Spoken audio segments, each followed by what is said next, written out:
Dès qu'on est rentré, dès qu'on a regardé, déjà la bâtisse en soi, elle impose. Et on s'est dit, il y a quand même un terrain, il faut faire quelque chose, vraiment perdurer ça et faire vivre à nos clients une expérience différente de ce qu'on peut trouver habituellement. Et à l'intérieur, vraiment, on a chiné des objets vraiment qui rappellent l'école. Et notamment, donc, on a mis des affiches, des choses qui retracent un peu l'école vraiment anciennement. Dans ce projet, finalement, c'est un gros challenge, mais c'est vraiment les rencontres qu'on fait avec nos clients qui nous marquent tout le temps. Il y a des clients qui nous marquent à jamais, en fait. Voilà. C'est les rencontres des gens. Voilà, le fait de découvrir d'autres cultures, d'apprendre des choses, voilà, tout ça, ça nous marque énormément. Et durant ces 5 dernières années, c'est vraiment ça. Focus. Focus. Une émission qui s'intéresse à ceux qui façonnent le visage des 3 pays.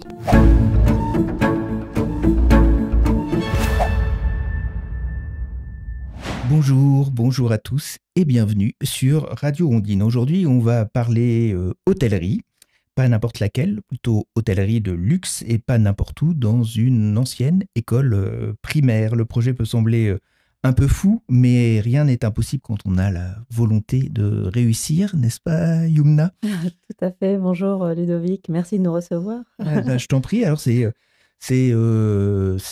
qu'on peut dire que c'est un pari fou quand même d'avoir fait ça? Effectivement, il fallait oser, voilà, mais en fait, quand on a vu la bâtisse, on a dit qu'il fallait faire quelque chose, voilà, qu'il fallait perdurer cette histoire, plonger nos clients dans une histoire qui est un peu différente et garder l'authenticité toujours des lieux. Donc voilà, c'est l'endroit qui nous a charmés avant tout et on essaye de perdurer l'histoire le plus possible. Voilà. Alors, on va revenir sur l'histoire, mais alors, une anecdote, un souvenir, qu'est-ce qui a été particulièrement marquant dans ces 5 dernières années? Alors, La chose à retenir. À retenir vraiment du parcours. Oui, de n'importe quoi. Qu'est-ce qui t'a frappé, enthousiasmé, étonné, enfin, ces dernières années. dans ce projet. Dans ce projet, finalement, c'est un gros challenge, mais c'est vraiment les rencontres qu'on fait avec nos clients qui nous marquent tout le temps. Il y a des clients qui nous marquent à jamais, en fait. Voilà. C'est les rencontres des gens. Voilà, le fait de découvrir d'autres cultures, d'apprendre des choses, voilà, tout ça, ça nous marque énormément. Et durant ces 5 dernières années, c'est vraiment ça. Après, le projet en soi, c'était un projet vraiment ambitieux, mais qu'on a voulu vraiment, avec Anthony, le mettre en œuvre et voilà, qu'il soit né, quoi. Parce que quand on fait de l'hôtellerie comme ça, c'est d'abord pour les gens, en fait. C'est ça qui nous porte, qui nous fait qu'on se lève le matin. Enfin, Clairement, c'est le partage avec les clients. C'est effectivement de transmettre aussi des choses à nos clients. Et il faut aimer le partage, effectivement, et cette connexion avec les clients, effectivement. Il faut aimer partager, discuter avec nos clients, parler de nos parcours, tout simplement, de nos vies. Nos clients, des fois, nous disent des choses très personnelles, voilà, mais c'est vraiment au fur et à mesure de la discussion, mais c'est ça, c'est beaucoup de partage, beaucoup d'émotions, beaucoup de transmission aussi. Et c'est surtout, on est dans une région où il y a vraiment de quoi transmettre. Voilà, la Bretagne. Il y a plein de choses à dire et plein de choses à voir. Exactement. Il y a beaucoup, beaucoup, beaucoup à dire et à partager avec nos clients. Donc, c'était important pour nous et c'est ce qu'on essaye de faire au quotidien. Alors, ce qui est quand même original dans ce projet, c'est que au départ, vous ne prenez pas possession d'un hôtel, mais vous prenez possession d'une ancienne école primaire. Alors, il faut dire, il y a une histoire derrière tout ça. C'est que nous, ça faisait plusieurs mois qu'on cherchait un endroit. On a vraiment sillonné plusieurs endroits et on est tombé sur cette école. En fait, elle a été, on va dire, le gros œuvre à l'intérieur de l'école, il a été déjà fait avant qu'on arrive. D'accord. Donc, il y a eu une autre histoire avant nous, on va dire, mais quand on a récupéré la bâtisse, elle était totalement vide. Donc, il fallait remeubler, chiner des objets, on a parcouru la Bretagne de long en large pour trouver vraiment des objets qui rappellent l'école. On voulait vraiment faire sentir à nos clients vraiment ce- dans un climat vraiment qui rappelle beaucoup l'école anciennement, d'autrefois, mais en même temps avoir le confort actuel. Donc c'est pour cela, quand on visite chez nous, on a le petit... en fait, il y a les deux ambiances, voilà, contemporaine et vraiment ancien objet. Parce que historiquement, c'est une école qui date de la fin du 19e siècle, c'est ça? Enfin, Exactement, 1892. C'était une école tenue par des sœurs. Voilà, c'était l'école Sainte-Anne de Châtellerault. Et en fait, c'était une école de filles. Il y avait quelques garçons, mais vraiment tout petits. Et c'était en activité jusqu'en 2008. Et les sœurs, on va dire, ils ont quitté vers les années 80. Voilà. Et alors, ce charme, ou je sais pas, ou cette histoire, on peut la lire encore sur l'école. Enfin, Tout à fait.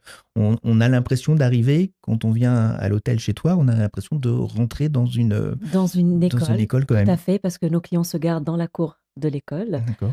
Et à l'intérieur, vraiment, on a chiné des objets vraiment qui rappellent l'école. Et notamment, donc, on a mis des affiches, des choses qui retracent un peu l'école vraiment anciennement. Et on peut trouver le bureau de maître, une estrade, la bibliothèque, voilà, des choses qui rappellent vraiment l'école anciennement, la flûte. Et toutes nos chambres ont un thème particulier, donc qui sont les matières, qui reprennent les matières de l'école. D'accord. Alors, quand il y a 5 ans, hein, c'est ça que le projet s'est mis en place, avec Anthony, donc ton compagnon. Exactement. Voilà, c'est ça. Quand vous avez pris possession de cette école, vous vous êtes dit tout de suite, c'est exactement ça qu'il nous faut, ou vous avez hésité, vous vous êtes dit, c'est un peu fou de transformer une école en hôtel? C'est Anthony, il est tombé sous le charme dès les photos de l'annonce. Mais je lui ai dit, moi, j'aimerais bien voir sur place, m'imprégner un peu des lieux. Et effectivement, dès qu'on est rentré, dès qu'on a regardé, déjà la bâtisse en soi, elle impose. Et on s'est dit, il y a quand même un terrain, il faut faire quelque chose, vraiment perdurer ça et faire vivre à nos clients une expérience différente de ce qu'on peut trouver habituellement. Et c'est quoi cette expérience différente du coup? Alors, de par les lieux, voilà, remémoriser un peu l'école comment c'était à l'ancienne, mais aussi mettre vraiment en œuvre nos expériences communes de l'hôtellerie avant, quand on était employé. Voilà, mettre au service à nos clients. Voilà. Très concrètement, combien il y a de chambres, combien vous pouvez accueillir de personnes? Est-ce qu'il y a un restaurant aussi, par exemple? Alors, on a 5 chambres d'hôtes à thème et 2 appartements qui... Alors, les chambres d'hôtes, on peut accueillir jusqu'à 12 personnes. Et les appartements, il y en a un de 4 et un de 3 personnes. Voilà. D'accord. Donc, on ne vient pas forcément en couple, en fait. C'est plutôt en famille ou en groupe? Bien sûr, on vient en couple, en famille, retraité. Voilà, on accueille tout type de clientèle, vraiment.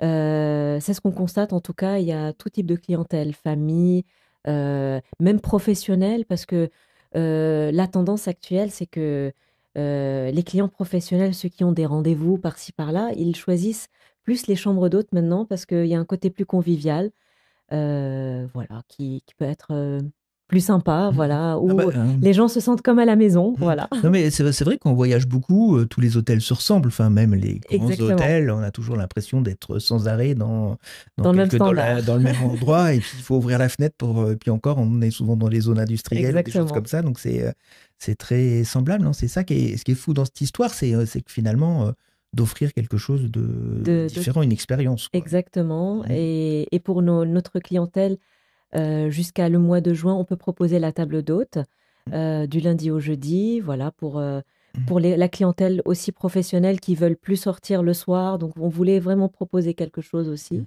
Donc, on n'est pas restaurant, mais on a la table d'hôte pour nos clients. Voilà. Alors, tu disais qu'il y avait une autre histoire avant, c'est-à-dire que vous n'avez pas récupéré une école dans son jus, quoi, exactement. En fait. Mais c'était quoi cette histoire avant? Alors, c'est une histoire un peu triste parce que tout simplement, c'était une maîtresse à sa retraite avec son compagnon, souhaitait vraiment mener ce projet à sa retraite, voilà, ouvrir une chambre d'hôte. Elle était maîtresse d'école. Et en fait, après 2 années de travaux, malheureusement, elle est décédée brutalement. Donc, elle a à peine exploité 1 année Et voilà, ces enfants étaient pas présents dans la région, ils étaient dans le nord et ils se voyaient pas donc faire ce type d'activité. Donc voilà, donc c'est pour cela en fait, ils ont mis en vente et on est tombé sur l'annonce. Ah oui, donc du coup, vous n'avez pas eu à refabriquer tout. Finalement, c'était déjà Non, le paquet cadeau était effectivement, disponible. les lieux étaient déjà reconvertis. Par contre, nous, ce qu'on a fait, c'est des fois des changements de sol, de la peinture, voilà, mais des grosses œuvres. Notre plus grosse œuvre dans le projet, c'est la piscine qu'on a construite il y a 1 an et demi. Voilà. D'accord. Alors tu disais, ce qui a été important pour vous, c'était de trouver des objets qui rappelaient l'école. Enfin, vous avez fait un travail de décoration et de Tout à mise en fait. valeur. On a tout fait avec Anthony. Vraiment, nos idées communes, on les mixait, on essayait de voir des objets qu'on peut amener, qu'on peut chercher, trouver, voilà. Donc, on a fait énormément de vide-greniers, de même entre particuliers. Bien sûr, on est parti voir les antiquaires, les brocanteurs, mais voilà, beaucoup, beaucoup en seconde main, voilà, parce que il y a des objets anciennement qui parlent beaucoup par eux-mêmes, en fait, voilà. Et ça prend du temps. Ça prend du temps. Mais quand on aime, c'est du Ça compte plaisir. pas. Ah oui. Ouais. Et alors, et on trouve des choses formidables. Enfin, quand on cherche comme ça, on arrive à. Effectivement, alors, par exemple, on cherchait un gramophone, voilà, à l'ancienne avec un pavillon, voilà, il est en marche. Mhm. On a Il y trouvé a un qui fonctionne. qui fonctionne, Ah oui, ah oui, tout parce à que fait, avec c'est les possible vis. à trouver sans que ça fonctionne, Exactement. mais Là, il fonctionne, on est Mm. tombé sur la bonne, voilà, c'était sympa. Et pareil, vous voyez, on a trouvé un bureau, là, c'était une école qui mettait en vente d'anciens mobiliers et on a trouvé un bureau qui était 4 places en bois, mais tout est solidaire, même l'assise et tout avec les encriers. Et là, c'est une pièce qu'on peut pas trouver comme ça. Donc voilà, c'est au fur et à mesure et jusqu'à maintenant, on essaie de trouver des choses un peu différentes. et ça, il faut se lever de bonne heure, il faut arriver dans Des les fois, effectivement. endroits. Alors, avec le travail, des fois, c'est un peu compliqué, mais on est toujours à l'affût d'objets vraiment qui peuvent vraiment ramener une histoire ou d'authenticité voilà, dans les lieux. D'accord, alors si nos auditeurs ont des choses Avec qui ont envie à qui on a envie de donner une deuxième vie, en fait, ils peuvent te exactement. contacter et puis Tout à fait, avec grand voilà, plaisir. On est on est toujours toujours à la recherche d'anciens objets et vraiment, on est ouvert à tout. Donc, on aime beaucoup les chiner, voilà, trouver des choses, des retrouvailles où on ne peut pas trouver ailleurs. Alors, si on revient de façon un peu plus large sur ton histoire, ça t'a toujours fait rêver l'hôtellerie ou c'est quelque chose qui t'est tombé dessus en fait? Alors, à vrai dire, je suis tombée dessus par hasard. Euh, donc voilà, alors j'ai des origines libanaises. Donc, et quand je suis arrivée en France, voilà, il fallait se reconvertir parce que j'avais un diplôme de journalisme. Mais effectivement, de par mes langues, c'était pas évident de rentrer ce secteur, comme je suis venue de l'étranger. Mais clairement, c'est par hasard que je suis tombée dans le tri de par mes langues, tout simplement. Et après, l'idée au fur et à mesure, en rencontrant Anthony, nous a vraiment, on voulait mener vraiment ce projet à deux et construire quelque chose, voilà, qui est un peu différent. Mais petite, je sais pas, tu jouais à la marchande, tu Pas t'occupais des forcément. poupées, enfin il y avait même pas, enfin Même pas, même pas. non, Par contre, c'était par contre, j'aime beaucoup les rencontres, j'aime beaucoup discuter avec les gens. Donc, voilà, j'aime bien accueillir. Voilà, c'est quelque chose qui est en moi. Et Anthony aussi, bien sûr. Donc, on est à deux à faire ce travail. Donc, c'est quelque chose que j'aime bien. Voilà. Alors, arrivant en France, tu cherches du travail et là, tu vas à l'Intercontinental Voilà. de Bordeaux, c'est ça? Parce que c'était une ouverture. Mhm. Je me suis dit, je vais postuler. Et effectivement, quelques jours après, on m'a contacté. Voilà. Ça s'est fait tout naturellement. Et tu fais quoi alors dans cet hôtel? Alors, j'ai occupé le poste de réceptionniste au tout début et après, j'ai échelonné. Je suis arrivée à donc, relation clientèle. Donc, je m'occupais des clients de A à Z par leurs envies, voilà, suivre ce qu'ils ont envie de faire, voilà. Donc, Alors, l'Intercontinental, c'est dans la classe grand hôtel. Enfin, exactement, c'est un 5 c'est étoiles. un 5 étoiles. Mhm. Comment ça se gère? C'est un 5 étoiles comme ça. J'imagine qu'on ne peut pas faire. Effectivement, alors c'est chacun à son poste. Voilà, c'est beaucoup d'employés. Il y a C'est chacun une équipe. Donc, il y a une équipe à l'accueil, une équipe de conciergerie, restauration, petit déjeuner en chambre. Voilà, c'est même le nettoyage en chambre. Donc, il y a beaucoup, beaucoup. C'est des brigades, en fait. Voilà, c'est très... Chacun chacun sait a son poste. exactement ce qu'il doit faire. Exactement, exactement. Après, bien sûr, on s'entraide tous ensemble parce qu'on a besoin l'un de l'autre dans chaque service. Mais effectivement, dans l'hôtellerie haut de gamme, chacun a sa place, chacun a sa mission. Voilà, ça se passe comme ça. Et est-ce que quand on travaille dans un système comme ça, il faut bien aimer l'ordre, par exemple? Enfin, Ah, mais ou effectivement, est-ce qu'on peut être un peu non. hola? Non. Non, on peut pas être là ou là, rien que Mm. sur soi. Mm. Il faut être tiré à quatre épingles. Ça veut dire bien coiffé, bien rasé pour les hommes, les ongles, les talons. Enfin, tout doit être Parfait. impeccable. Oui, on n'a pas le droit à l'erreur. Oui, déjà, Vestimentaire. vestimentairement Exactement. parlant, etc. Ça, c'est la première étape. Il faut être. Là, il faut donner la meilleure image de soi. Et il y a quelqu'un qui vous le fait remarquer tout de suite, si c'est pas le cas. Enfin, comment Mais c'est sans doute nos responsables, le directeur, Non, il peut le dire. Voilà, effectivement. Et même quand vous chapeautez une équipe, c'est quelque chose où le responsable doit avoir l'œil pour ça, parce que c'est important. Rien que l'odorat, voilà, tout doit être vraiment dans la discrétion, mais dans l'élégance aussi. Un grand hôtel, c'est le souci du détail, en fait. Ah, C'est tout à ça fait. qu'on Tout à veut fait, dire. exactement. C'est le souci du détail. Tout n'est pas négligé. Donc, de la moindre petit truc, du moindre petit truc jusqu'au plus grand. Voilà. C'est dans le petit détail. Voilà. Et à titre personnel, c'est intéressant d'être dans cette exigence-là. Est-ce que toi, ça Tout t'a à appris fait. des choses? Ça m'a appris énormément. Et avec Anthony, on le perdure avec notre chambre, notre maison d'hôte actuellement. Donc, on a l'exigence de tout, vraiment du détail, de la propreté, de l'accueil de notre client, vraiment de tous les détails qui peuvent être possibles et inimaginables. Vraiment, on est dans le détail, dans le moindre petit truc. Voilà, Est-ce que dans cette hôtellerie-là, il y a une bonne ambiance? tout à fait. Il y a, alors, ça Ça dépend serait des hôtels, on peut pas avoir de effectivement, mais généralité. en tout cas, dans l'hôtel où on était, il y a une très bonne cohésion d'équipe. Et en fait, il faut dire, quand on est en hôtellerie, on passe plus de temps dans l'hôtellerie, dans l'hôtel où on travaille, que chez soi des fois, parce que c'est un travail qui demande beaucoup d'énergie. Tous tes problèmes, tu les mets de côté et tu prends ta tenue. Et en face du client, tu n'as pas le droit à l'erreur. Tu dois être souriant, tu dois être à son écoute, à ce qu'il a envie, à ses besoins, voilà. Et dans ce type d'hôtellerie, effectivement, c'est ce qu'on a appris et c'est pour cela on est assez exigeant, même envers de soi, hein. Euh, voilà, On laisse sa personnalité au vestiaire et on arrive et on est une autre exactement. personne quand on Tout à rentre. fait. Tout C'est un à peu fait. comme un théâtre. On est sur Exactement. scène. C'est tout à fait ça. C'est la mise en scène et il faut qu'on soit tout le temps régulier, pas de mauvaise humeur, toujours souriant et à l'écoute. Et les clients, alors, est-ce qu'ils sont particulièrement exigeants? Est-ce qu'ils sont parfois pénibles? Alors, l'hôtellerie haut de gamme, effectivement, nous confronte des fois à une clientèle très, très exigeante. Ils ont le droit d'être exigeants. Des fois, c'est pas très justifié, mais le client est le roi, toujours. Donc, c'est le thème. Il faut Voilà. toujours dire oui, d'accord.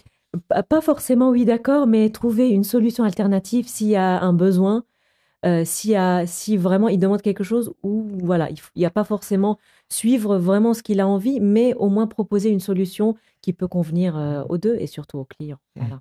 Est-ce que tu as des anecdotes de choses bizarres, de gens qui ont voulu, je sais pas, mettre un éléphant dans une chambre? Alors, il y a un client qui a demandé une guitare, c'était très tard.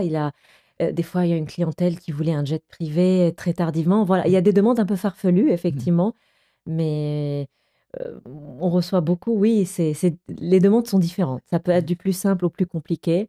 Alors, les plus compliqués, on peut les compter sur les doigts, bien sûr, mais le challenge est presque quotidien. Oui, parce qu'en plus, c'est des gens qui se ressemblent pas toujours. J'imagine que tu Non, peux avoir des grands artistes ou des chefs tout à fait. d'entreprise, pas forcément les mêmes tempéraments. Exactement. On a eu affaire, comme on était à l'Intercontinental, on a eu affaire vraiment à une clientèle qui est de différentes cultures. Voilà, effectivement, dans le milieu artistique, une clientèle étrangère, de différents types de pays, différents types de cultures. Donc, il fallait s'adapter.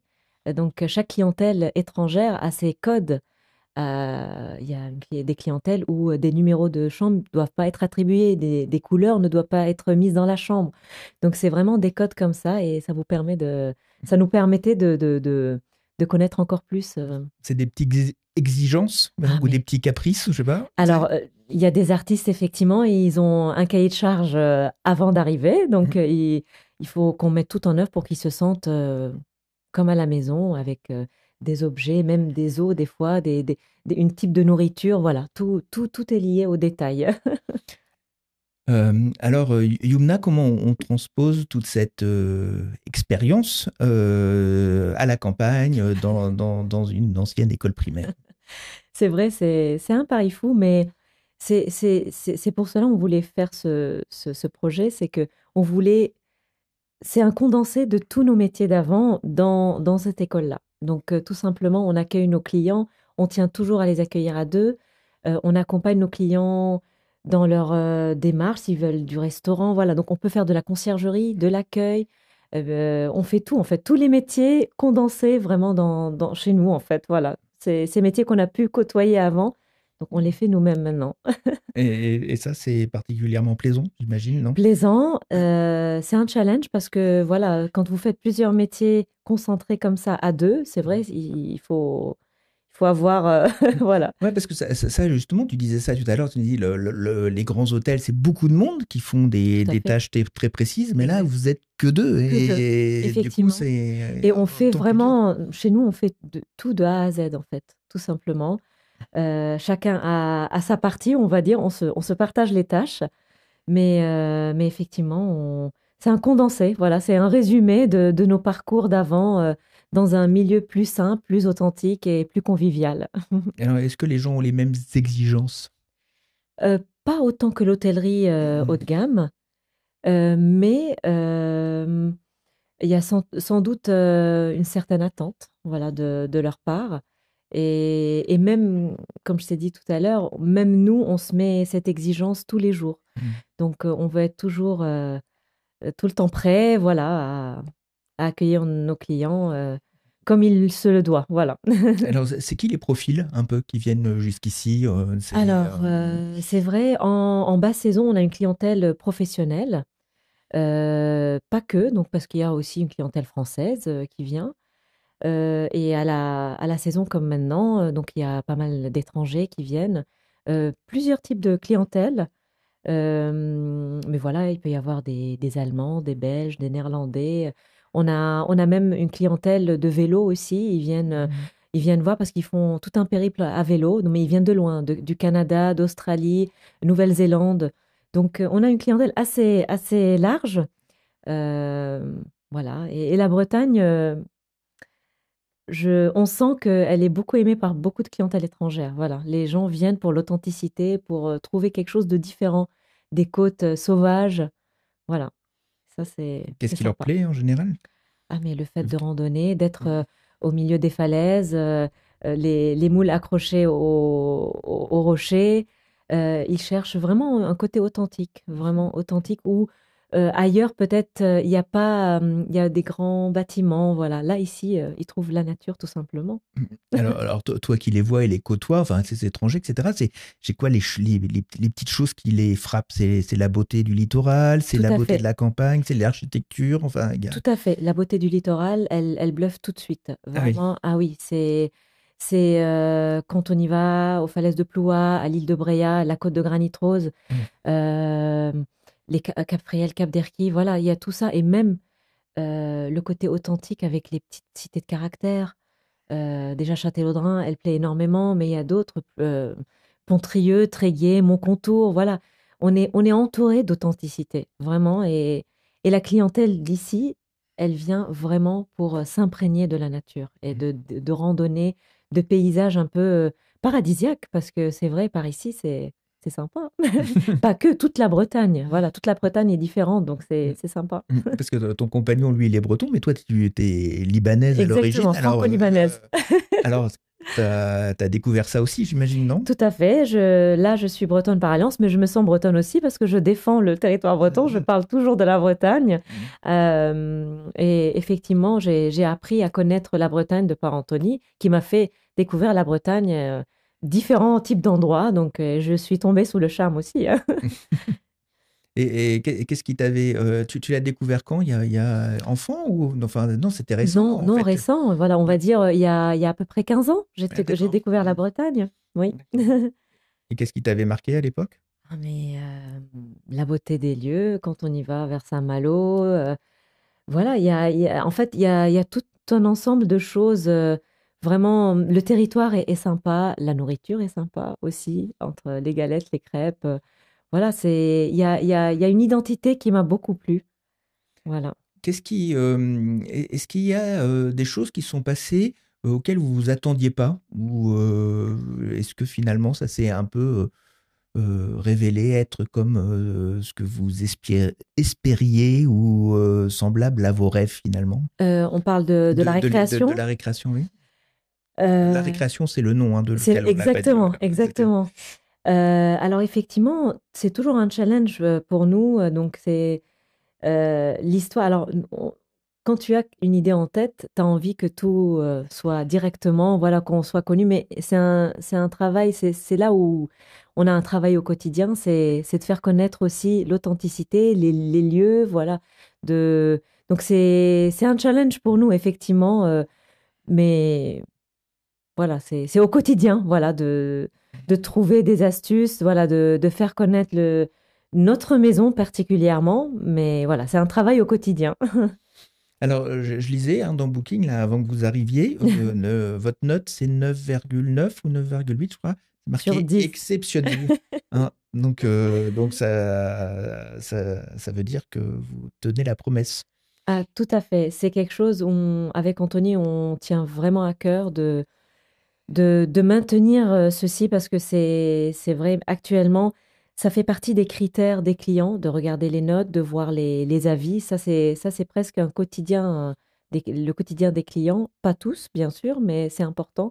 Mais même pour nous, ça maintient une certaine notoriété et vraiment du travail fourni parce qu'on souhaite vraiment que nos clients se sentent bien à tous les niveaux. Parce que ça c'est important dans l'hôtellerie d'aujourd'hui. La Tout à fait. note, le commentaire, enfin, finalement, Exactement. c'est là où se décide le choix, en plus que Effect- les guides ou les autres Effectivement. choses. Alors, Hein. les guides, bien sûr, c'est important pour nous parce qu'on fait partie, on est dans quelques guides, effectivement. C'est important pour nous parce qu'il y a toujours cette clientèle qui souhaite avoir son guide et ne consulte pas forcément Internet. Mais on est aussi dans une période où tout le monde est connecté.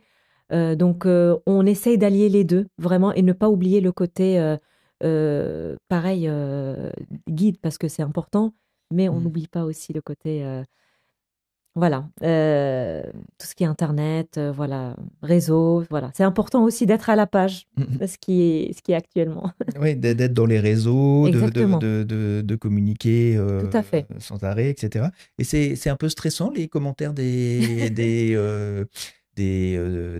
gens qui viennent dormir, etc. Parfois, on se dit, oh là là, il va me laisser une mauvaise note, il va me laisser une bonne note, ou on n'y pense pas trop. Enfin, qu'est-ce qu'on dit Alors, quand on est du côté de... effectivement, alors, ça nous permet d'essayer de maintenir tout le temps, mais effectivement, on n'est jamais à l'abri d'un commentaire qui peut tomber ou autre. Ça peut arriver, une clientèle que vous discutez à des clients, une famille ou un couple que vous discutez avec eux. Au départ, ils vous disent rien, mais après, ça peut être un retombé sur un commentaire. Pas forcément très négatif, mais voilà, il pouvait nous le dire en face à face, mais il a préféré l'écrire, par exemple. Ça peut arriver. Mais pour l'instant, tout se passe bien. Et ça, on se dit, oh là là, zut, Voilà. c'est pas juste quand ça arrive. Après, clairement, on se pose toujours les questions et on essaye de reconvertir ces commentaires en positif pour essayer d'améliorer aussi le service, de voir vraiment les clients, qu'est-ce qu'ils recherchent encore plus. Oui. Tu vois, donc alors, peut-être le commentaire peut être un peu négatif, mais on essaye de faire une conclusion et de rebondir et de faire autrement. Voilà. D'accord. Et comme ça, on est encore plus Ça proche. aide Ah, tout à à fait. s'améliorer, en fait. Tout à fait. Et se remettre en question et on s'assoit jamais sur nos acquis. Voilà, il y a toujours quelque chose à améliorer. Alors, oui, une question importante, et ça, c'est aussi étonnant. Vous avez au niveau de standing, hein, on l'a vu et tu nous l'as expliqué comment on s'y prenait, mais les prix sont relativement abordables quand même, hein. On est autour, je regardais, autour de 100, 150 euros la Tout à nuit, fait. c'est très classique comme tarif. Exactement. En fait, on a étudié le marché avec Anthony et on a voulu vraiment avoir des tarifs qui restent raisonnables et accessibles à tout type de clientèle. On voulait maintenir ces tarifs cohérents sans partir sur des tarifs farfelus. Voilà, tout simplement, on voulait garder une cohésion et voilà, être accessible à tous. Et vous arrivez à vous en sortir quand même, enfin que ça, Effectivement, c'est parce un que challenge, mais l'équilibre financier, il n'est pas évident. Enfin, tout à si on fait. marche bien, on est riche. Mais si c'est, Tout- enfin, j'imagine que ça Ça a un prend du temps, coût, ça a voilà, du ça a un temps. coût, voilà, exactement, ça prend du temps. Mais jusqu'à présent, chaque année est meilleure que l'année, que l'année précédente. Donc, c'est un bon voyant, on va dire. Voilà. Voilà. C'était le bon, le curseur est placé au bon endroit. Pour l'instant, tout à fait. C'est ça. D'accord. Là, il y a donc la saison qui arrive. Juste pour qu'on ait une idée, vous êtes complètement plein. Il y a encore des places de libre. Enfin, c'est Exactement. comment? Alors, juillet-août, c'est rempli. Alors, c'est vrai, la clientèle, juillet-août, elle réserve assez tôt. Donc, il reste bien sûr des créneaux à remplir. Mais c'est vrai, en règle générale, les gens s'organisent plutôt pour l'été. Après, pour la saison, entre les saisons, voilà, comme le printemps, c'est un peu dernière minute, peut-être avec le temps, voilà, les envies. Mais effectivement, l'été, il y a du monde et c'est déjà bien chargé. Mais il nous reste des créneaux si jamais il y a quelqu'un qui souhaite nous voir, avec C'est grand encore plaisir. possible. Voilà, D'accord. exactement. Et la période creuse, c'est quand? C'est vraiment l'hiver? Exactement. Alors Ça- l'hiver, mais encore une fois, l'hiver, alors effectivement, après les fêtes, janvier, ça reste parce que les gens ont été en famille, il y a les fêtes, l'effet fête, donc effectivement. Mais à partir de février, on peut avoir une clientèle professionnelle. Donc, elle voyage pour faire les rendez-vous, voilà, pour aller d'un endroit à un autre. Et c'est vrai, comme on est pile milieu entre Rennes et Brest, donc pour les professionnels, des fois, ils se déplacent. Oui, Donc, ça peut être un peut bon être, compromis. ça peut être un bon compromis. Exactement. Eh bien, Yumna, merci beaucoup de nous Merci avoir Ludovic, merci expliqué pour tout ça. Radio Ondine, Et c'était un puis, plaisir. ouais, c'était super de t'entendre sur cette exigence de l'hôtellerie de luxe, hein, que tu as Merci essayé beaucoup. de transposer ici dans la campagne bretonne, hein. La campagne, comme vous le savez, Radio Ondine, on est là pour ça. On raconte des récits de vie de gens qui vivent à la campagne et à la mer. Vous pouvez les retrouver évidemment sur nos réseaux sociaux. Donc Instagram, n'hésitez pas à vous abonner, notre chaîne YouTube, facile à trouver. Et puis bien sûr, c'est diffusé sur notre antenne en FM. Comme d'habitude, à très bientôt sur Radio Ondine.